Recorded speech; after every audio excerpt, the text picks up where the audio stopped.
Welcome to Yamuna Murali kitchen. உங்களை அன்புடன் வரவேற்கிறோம். இப்போ செய்து காட்டுறது சப்பாத்தியும் அதுக்கு சைட் டிஷ்ஷுங்க, கேப்சிகம் சைட் டிஷ். அதுக்கு தேவையான பொருட்கள் எல்லாம் நான் உங்களுக்கு காட்டுறேன். நான்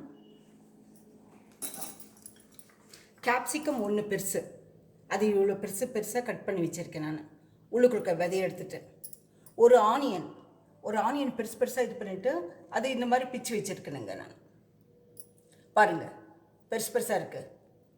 அப்புறம் ஒரு டொமேட்டோ, அதையும் பெருசாக கட் பண்ணி வச்சுருக்கேன்.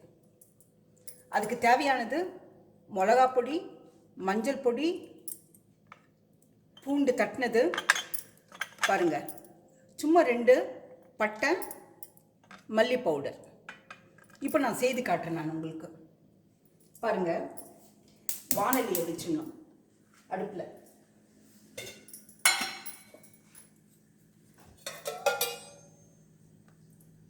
ஒன்றரை ஸ்பூன் எண்ணெய் ஊற்றினா போரும். ஒரு கேப்சிகமுக்கு 1.5 ஸ்பூன் எண்ணெய்ங்க போரும். அது காயிற வரைக்கும் காத்துட்டுக்கணும். நம்ம இது காஞ்ச பிறகு நம்ம பட்டையை போடலாங்க.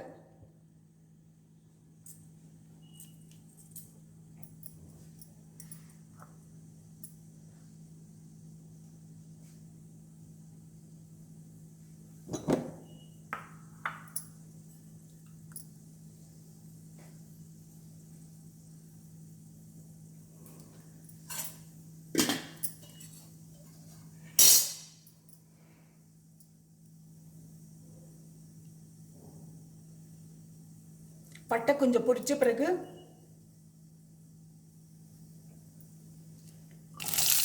வெங்காயம் போடலாங்க. வெங்காயம் ரொம்ப வதக்கக்கூடாதுங்க.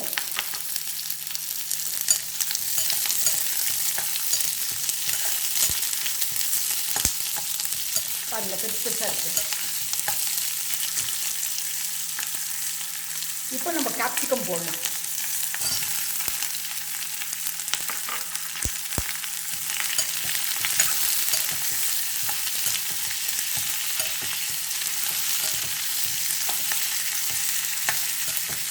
கேப்சிகம் வறுத்துடணும்.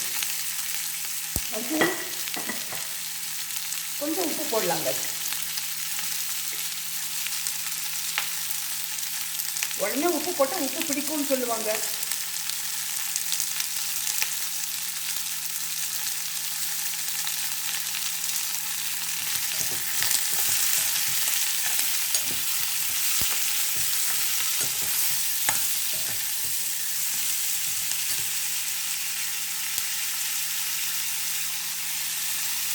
தக்காளி பழம்,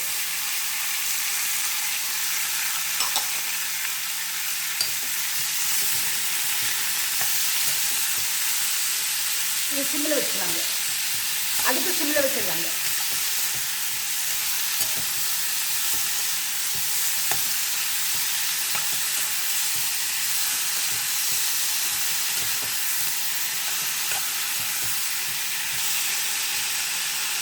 இப்போ தட்டி வச்சு பூண்டு பாருங்க, ஒரு 4-5 பல்லு போடும்.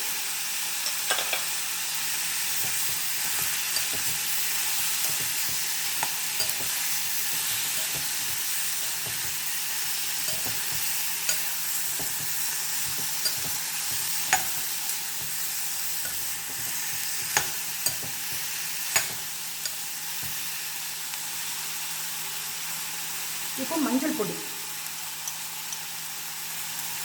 கொஞ்சமாக போடுங்க.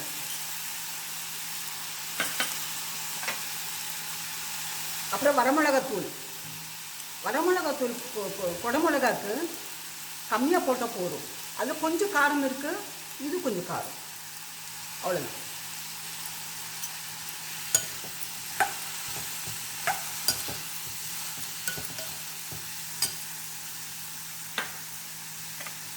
கூட மல்லிப்பொடி அதிகமாக வேண்டாங்க, சின்ன ஸ்பூனில் 1 ஸ்பூன் போடும் மல்லிப்பொடி.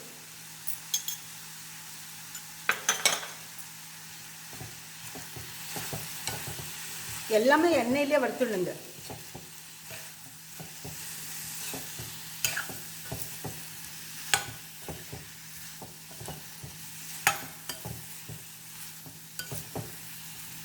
இது எண்ணெயில் வறுத்துட்டு அதிகமாக தண்ணியெல்லாம் ஊற்ற வேண்டாங்க.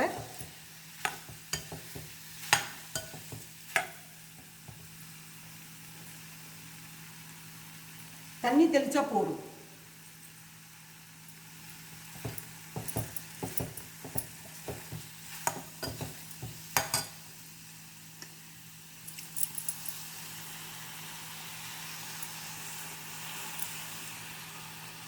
கொஞ்சம் மணி அது வேகிறதுக்கு மட்டும். சீக்கிரம் வெந்துடுங்க. குடமிளகா சீக்கிரம் வெந்துடுங்க. அதனால நம்ம தண்ணி அளவாக ஊற்றிட்டு நம்ம மூடி வச்சிடலாம்.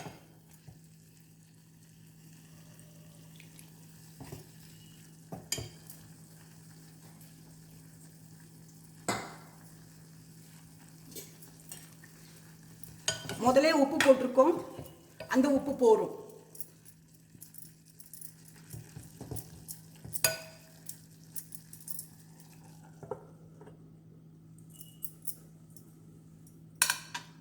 உப்பு போட்டிருக்கோம். அதுக்குள்ளே சப்பாத்தி செஞ்சுக்கலாங்க.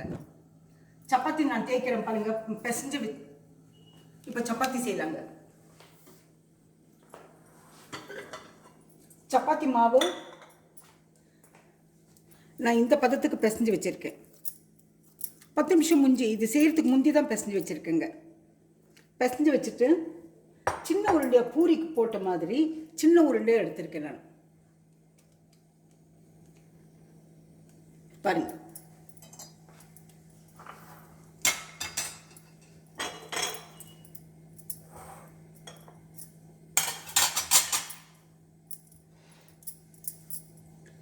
இப்போ சப்பாத்தி செய்யலாங்க. சப்பாத்திக்கு தேய்க்கிறேன் பாருங்க.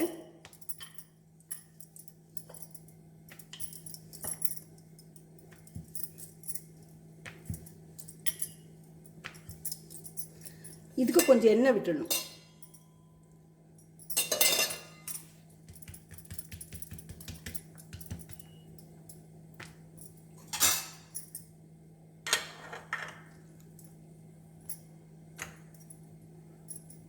இனி ஒரு உருண்டை எடுத்துக்கிறேங்க பாருங்க.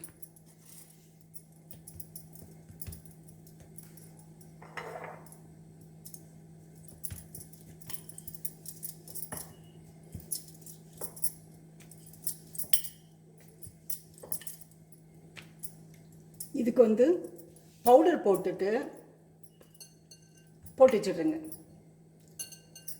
இதே மாதிரி அடிக்கிட்டு போயிடலாம் நம்ம சீக்கிரம் பாருங்க. பூரி அளவுக்கு இந்த உருண்டை இருந்தால் போரும். இது சப்பாத்தி அளவுக்கு வந்துடும். சாஃப்டாக இருக்குங்க சாப்பிட்றதுக்கு.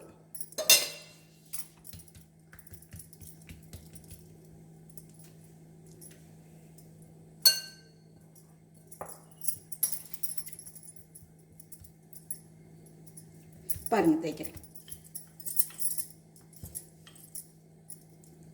சப்பாத்தி சாஃப்டாக இருந்தால் தான் பெரியவங்க சாப்பிட முடியும்.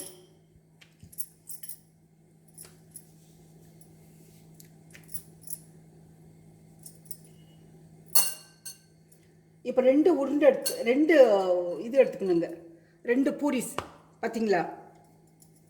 இதோ மாவு எடுத்து போட்டுடலாம். இப்போ ஒட்டுக்கா தேய்க்கிறேன் நான். எங்கெங்க இதுவாக இருக்கோ, கொஞ்சம் திக்காக இருக்கோ அங்கெல்லாம் தேய்ச்சிக்கலாம்.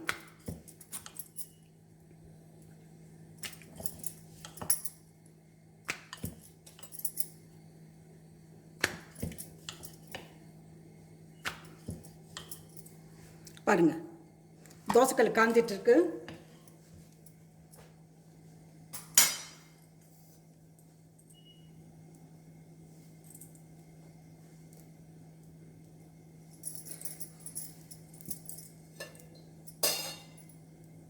இப்போ கொஞ்சம் கொஞ்சம் நல்லா வந்த பிறகு, சூடான பிறகு கல் பார்த்தீங்களா?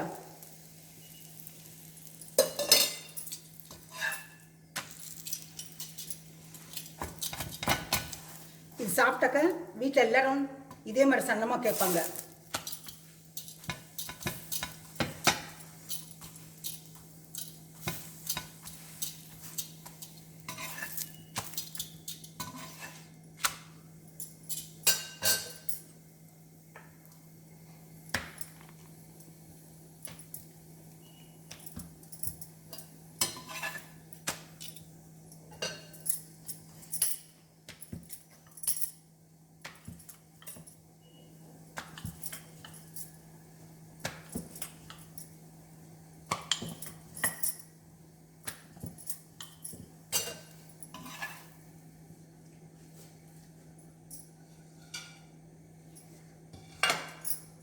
சாப்பிட்றவங்களுக்கு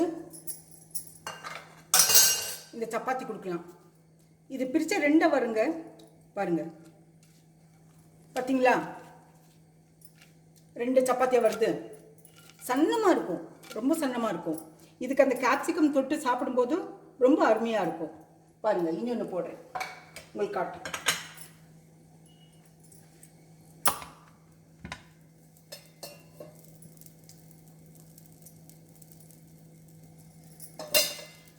எண்ணெய் இல்லாமல் சாப்பிட்றவங்க எண்ணெய் இல்லாமல் சுட்டுக்குங்க, பரவாயில்ல.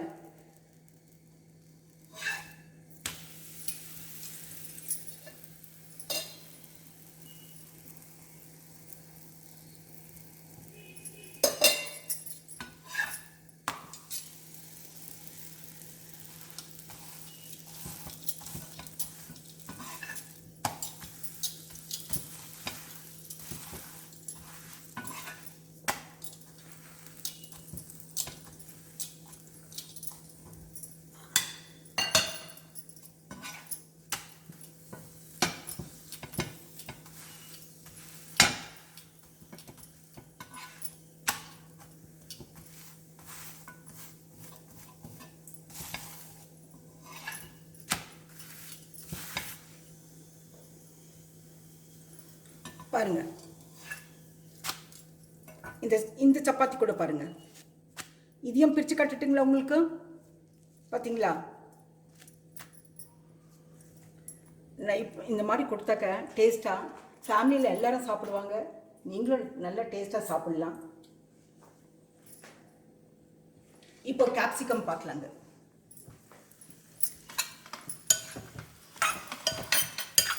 கேப்சிகம் இருந்தாச்சு.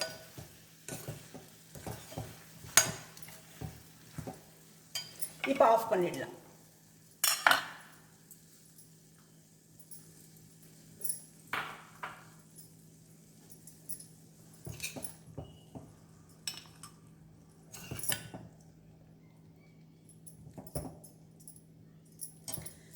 இப்படி இருக்குங்க, ரொம்ப வேகக்கூடாது.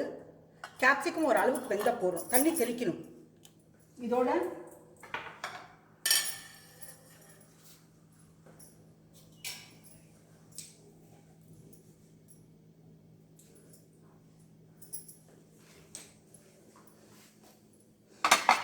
இப்படி கொடுத்தா ஃபேமிலியில் எல்லாரும் சாப்பிடுவாங்க, நல்லா டேஸ்ட்டாக இருக்கும். இப்படி செஞ்சு வச்சாக்க இது இந்த ரெசிபி பிடிச்சிருந்தாக்க உங்களுக்கு இந்த ரெசிபி பிடிச்சிருந்தா லைக் பண்ணுங்கள், ஷேர் பண்ணுங்கள், சப்ஸ்கிரைப் பண்ணுங்கள். சப்ஸ்கிரைப் பண்ணுங்கள், மறக்காமல் பெல் பட்டன் ப்ரெஸ் பண்ணுங்கள். ஆல் வரும்போது அடுத்த ரெசிபியில் பார்க்கலாம். Thank you very much.